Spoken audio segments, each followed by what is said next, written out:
Hello everyone, কি অবস্থা? না আশা করি একটা ভালো আছেন। তো আমিও ভালো আছি। তো আসলে অনেকদিন যাবত ভিডিও করতে পারি না।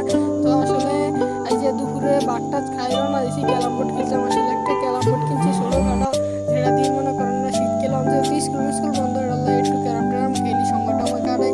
আসলে স্কুল খোলা ছিল, এটা ভিডিও করতে পারি না। তাই অনেকদিন ধরে ভিডিও করতাম ভাবতেছি।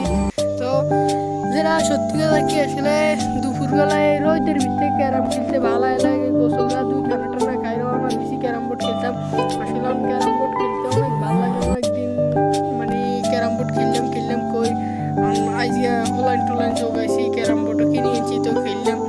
তো আসলে মজাই কিন্তু অন্যরকম, যে শীতকালে সবাই ব্যাকে মিলিয়ে আসলে খেলন টেলন এরকম না, ক্যারাম ট্যারাম খেলানোর মজা অন্যরকম। তো রোদের মধ্যে বই খেলতে মজাই লাগে। তো কাছাকাছি চলে এসে তাও গান্ডারা করে চলে এসি, ওই যে দেখেন না তারা মনও খেলতেছে। তো আসলে আর যে যাইতে দেরি দেরি আল্লাহ আঙ্গ আবার মসজিদের মসজিদে লই লেছে, হুজুর সাহেবও খেলতে আছে। আসলে মজা বুঝেন না, এটা একটা মজা। আসলে খেলাটা যায় তো মানে কত একটা ইয়ে না। আসলে অনেক মানুষে ভাবে আবার এই খেলাটা খারাপ। আসলে খারাপ না, যেই খেলা বাজি লাগে ওই খেলাটাই খারাপ। তো আসলে এই ম্যাচ খেলতাম না, যা খরার ম্যাচে খেললাম। তো দিয়ে আরাফাতে মারছে। আসলে এতে কি অত ভালো খেলিনি, আসলে ব্যাকে খারাপ খেলে আইনি ভালো খেলি না। তো রান্না করে দেখাইতেছি জাঙ্গ খালফাড় গাঁটার আগে খালফাড়ের লাগে একটা বেল আছে, বেলের মধ্যে বেড়া মাছটা ধরে। আসলে গুঁড়া মাছটা আসলে পাওয়া যায়, মানুষের অনেক শখ গুঁড়া মাছের। তো এটা দেখছি নেই যে এখন যে নভেম্বর মাস আগে গেছে, খাল কত শুকিয়ে গেছে।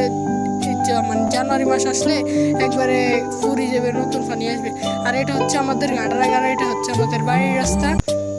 এই যে এটা হচ্ছে আমাদের মসজিদ। আসলে আমাদের মসজিদের বারিন্দার অনেক কাজের মানে অনেক কাজ করতে হবে, আসলে সেটা হয়নি এখনো। ইনশাল্লাহ খুব দ্রুত হয়ে যাবে। তো আপনাদেরকে দেখাবো এখান দিয়ে আমরা আমাদের মানে বাজারে যাই, আমাদের কোনো কিছু লাগলে আমরা এই জায়গা দিয়ে যাই। আর আপনাদেরকে দেখাবো মসজিদের সিঁড়ি দিয়ে উঠতেছি আমি। আসলে মসজিদের সিঁড়িটা কিন্তু খুব সুন্দর জায়গা দিয়ে দিয়েছে। আসলে অত জায়গা ছিল না, তারপরও সুন্দর হয়েছে দেওয়াটা। তো এটা হচ্ছে আমাদের এই যে অজুখানার ছাদ, আর এটা হচ্ছে আমাদের মসজিদের পুকুর, যেটা রান্না করে দেখাইতে আসতেছি ভিডিওর মাধ্যমে। এটা হচ্ছে ইমাম সাহেবের রুম। আর ওই যে এটা হচ্ছে আমাদের মসজিদের ছাদটা। আর আপনারা বলবেন আমাদের ভিডিওতে যদি কোনো ভুল থাকে, আসলে আমরাও তো একটা ভালো ভিডিও বানাইতে পারি না। আর এটা হচ্ছে আমাদের মসজিদের মাঠ। আসলে আমরাও তো একটা ভালো ভিডিও বানাইতে পারি না, আমরা তো ভালো ব্লগার না, সরি ব্লগার না। আসলে আমাকে একটু ভুল টুল ধরাই দিবেন, আমরাও তো একটা ভালো বানাই